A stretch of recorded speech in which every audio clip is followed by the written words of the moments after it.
joint pain. How fun. So around 2 out of 3 guitarists, a little bit more than that actually, will end up experiencing some kind of joint pain or joint issues in their lifetime. And so I'm making this video to hopefully help some of these people out. Hopefully you never have to experience this. I have, unfortunately, I've had a couple of guitar related injuries throughout my life. My left hand, around 4 or 5 times, cortisone injections, and it's not fun. And more recently, I got this little node, this bony little, looks kind of like a bone spur on my index finger, right here. I don't know if you can see. And I would wake up in the morning with some stiffness, and then it started to hurt, and then I started to freak out. And so I did some research, and the pain is completely gone. Not only is the pain completely gone, but so is the stiffness in the mornings, and I feel great. I feel really good. So here are some tips that I've been doing, and I hope they help. All right, first things first. This is a little shot of ginger, turmeric, and green apples. This is, I think, the secret, but more on this later. Fish oil. This joint supplement, it's got glucosamine, chondroitin, turmeric, and MSM. Collagen.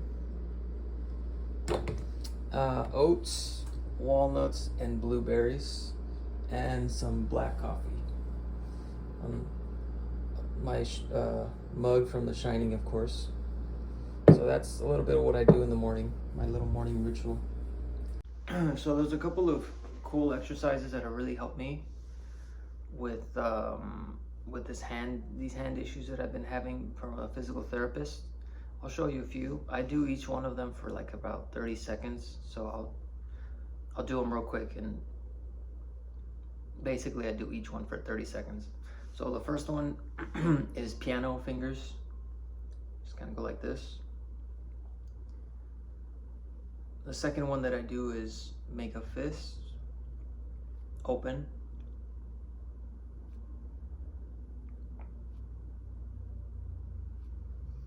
Do that for a bit. The next one that I do is this.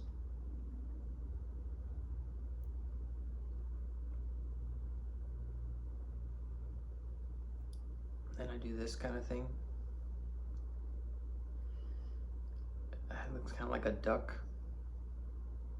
hands, or I don't remember what the physical therapist called it. I can't remember, but yeah. And then the hardest one for me is when you try to make like a claw. Open it.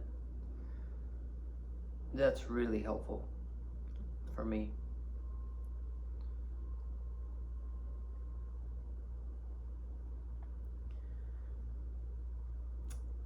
So yeah, there's a couple of hand exercises.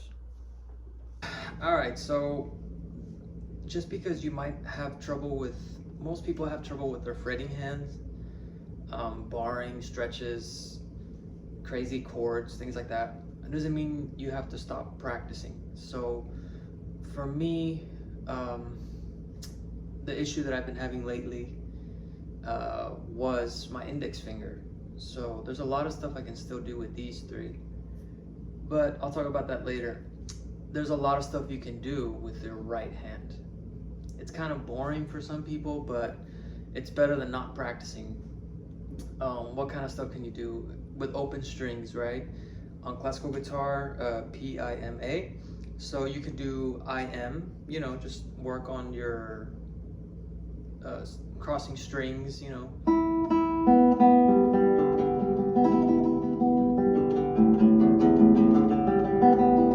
then starting with the middle finger. And then changing it up. Maybe right now I did two times each string.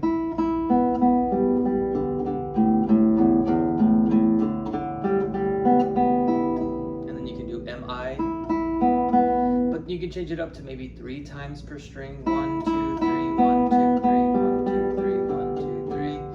You can do things like that.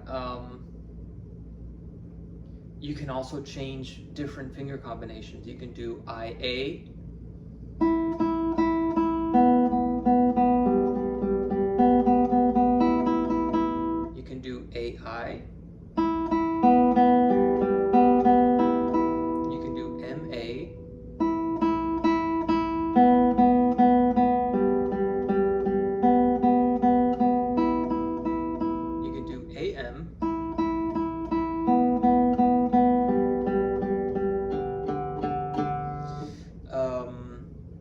can do speed bursts, you know, I am 2 notes.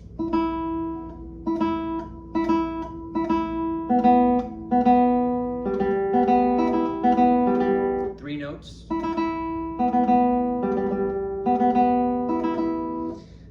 If your left hand, if it was like in my case where it's just your index finger, I use my other fingers. For example, I'll do like a, I don't know, E major on one string, I'll go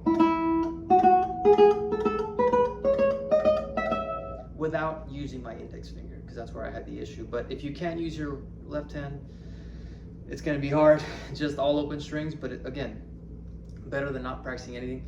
And then the other thing you can do is arpeggios. There's a bunch of combinations you can do. You know, that's a great thing about classical guitar. I'm going to do some electric guitar stuff for picking that I'll show you later, but arpeggios, for example, classic, you know, PIMA.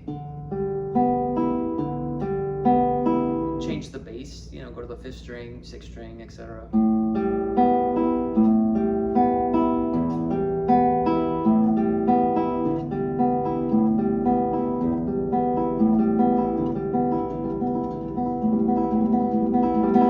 And you can, you know, accent certain fingers, maybe accent the thumb to make it more challenging, you know. Maybe you accent the thumb, so.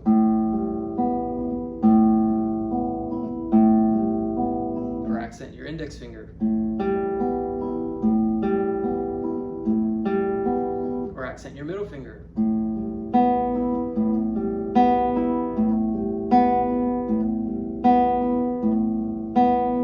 Accent your ring finger.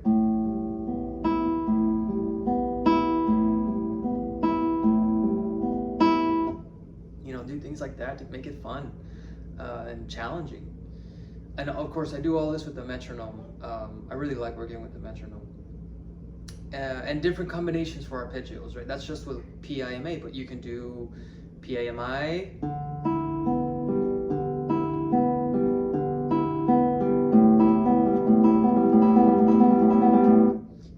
PIMAMI, nothing else matters.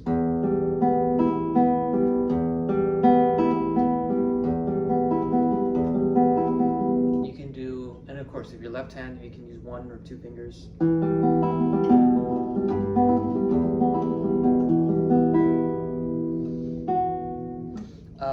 PAMIMA, that's another one. PAMIMA.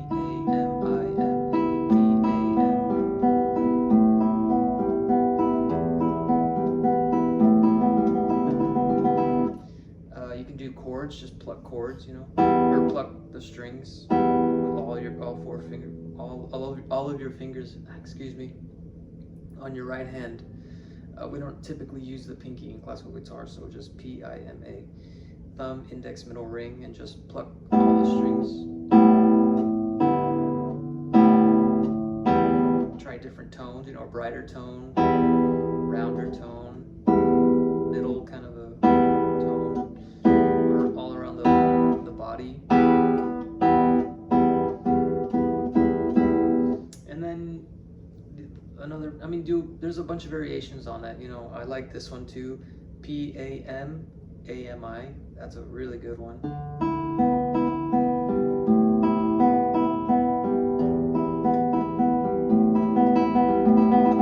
Reminds me of that Broward piece.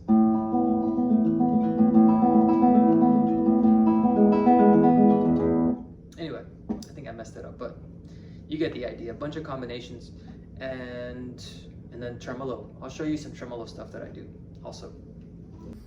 So another thing that I do once I do start playing and using my left hand after letting it rest for a few days is running it through warm water. So you get your warm water going, and then wherever it bothered you, hopefully it's gone down by this time, just kind of run it there for I don't know, 30 seconds, warm water, not hot, along with the stretches that I showed before you start playing. And then let me show you what I do to cool down after I finish practicing. So another thing that I do after I practice is cool down this thing.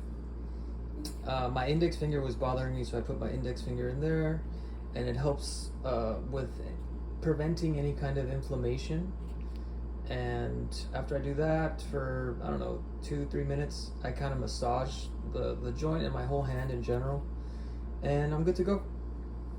All right, so depending on what your situation is, you got to get as creative as you can to make it as fun as you can. So for me, with tremolo, I mean, yeah, you can practice it on open strings, and that's a great thing to do just to keep you from, you know, losing your technique completely. But in my case, it was my index finger that was bothering me, so I had to get creative.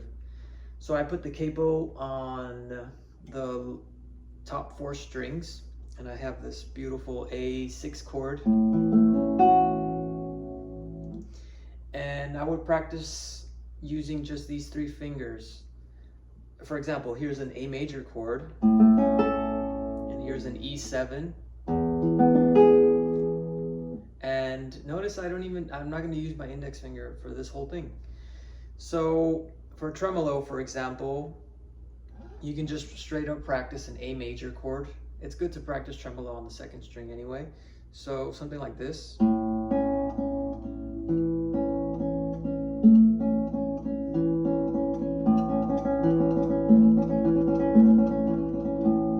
Right?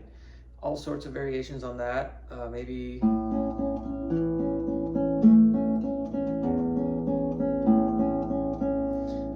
make up your own.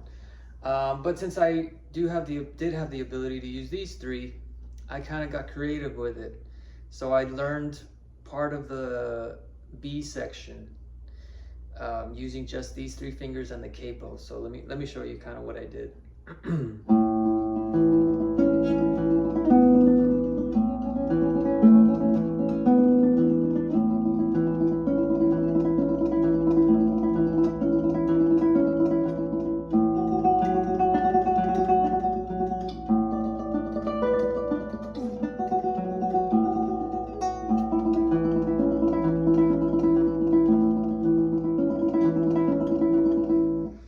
So that's as far as I can go. I can't do the next part because it's a full bar chord. I couldn't do it when my finger was bothering me. And then the other thing I could do that I got a little creative with was the ending of the song. Again, without using the finger that was messed up. So I did this kind of thing.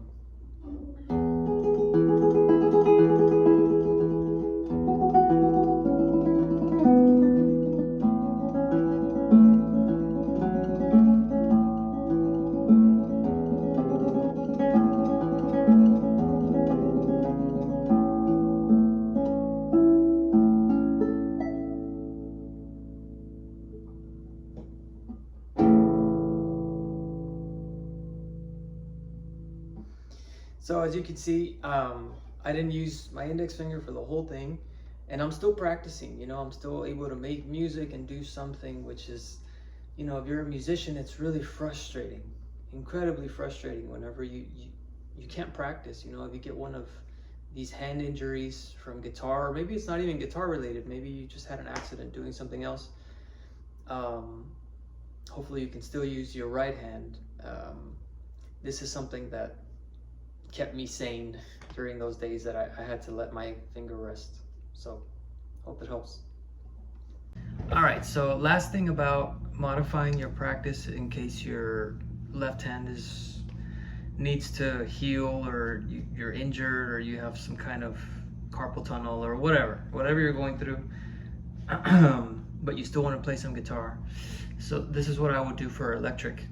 And this is what I struggle with, even when just in general, is picking. It's really hard, and if I stop practicing for a few days, I really lose a lot of speed and just control in my right hand. So here are some things that I do anyway, but while my left hand fretting hand was out of commission, this is what I would do. Down, up, alternate on every string.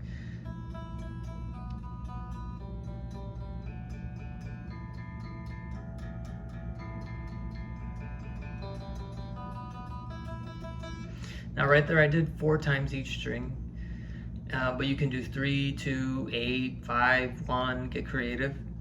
And then you can also start with an upstroke instead. So instead of down, up, you go up, down, up, down. You know what I mean? And then you can, again, try and get as creative as you can. I'll skip a string, maybe I'll go.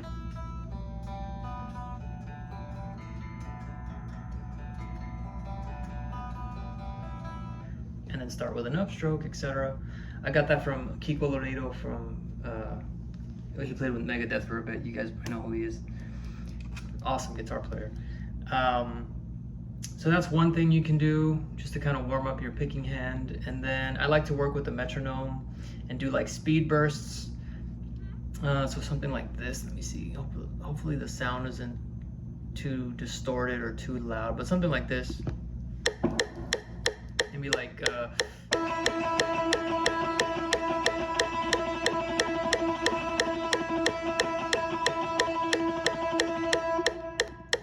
you know what I mean? Or you can do like an Iron Maiden kind of thing where you just use one finger, you fret a note, and then you play 3 open strings. So something like this.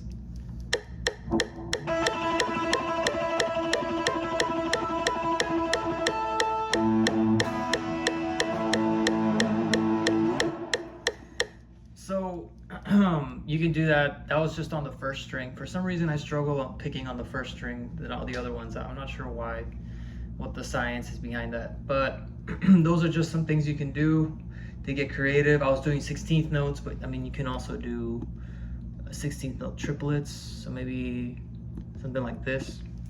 6 notes per beat.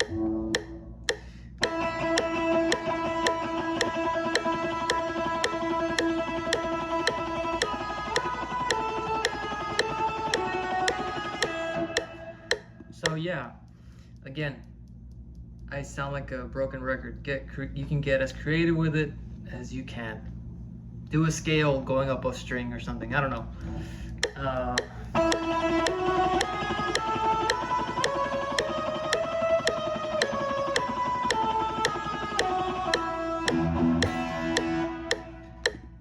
So, and that's assuming that, you know, maybe only one of your fingers, as it was in my case, that is needs to heal, and you can use your other ones. If you can't, just work with open strings. You know, it sucks, but it's better than nothing. Also, green tea. Green tea is really good for inflammation. Yeah, that's one of the things that I've read that really helps with inflammation. So it's a lot of stuff, I know, but I hope it's helping. All right, so my routine when I go to sleep, and this is really helpful, and I think probably top 3 things that really help. So before I go to sleep, I do put on some ointments for inflammation. This is probably the best one, diclofenac gel. It's really good from what I understand. I like this one too because it's got like a roll-on gel, and it's got I don't know if I'm pronouncing this right, Boswellia serrata, which from what I understand as well is really good for inflammation. This thing, there's the ingredient that I was trying to pronounce. It's at the bottom. Anyway, and then I even sometimes put a little bit of this one. It's got CBD in it, so it helps. But the number one thing that I know for sure helps, because I can feel it, on top of those things work really well, is compression gloves. I don't know why, but it really helps a lot. You know, that's what they say, RICE, right? Rest, ice, compression, and elevation. Compression just really, really, really, really helps. So I sleep with a compression glove, and then when I wake up in the morning, it feels great. You know, no more stiffness in the morning. Again, I can't exactly say and narrow it down to one thing that I'm doing. It's a combination of all the things that I've mentioned, but that really helps. I know, because as soon as I put on the glove, I feel it, like my hand pulsating. I don't know what it is. There's like blood flowing to it, and it's like healing it. At least that's what I think in my head, but it really helps. So there you go. So the last thing that I read and that I'll bring up here in this video, I'm sure there are other things that I forgot, but something that I kept reading is exercise. So I just came back from a run, as you can see. 15-20 minutes. I don't work out very much, but 3 to 4 days a week, you know. I'm sure most of you have a really busy schedule, so anything you can do really helps. And then it helps with inflammation and stuff like that.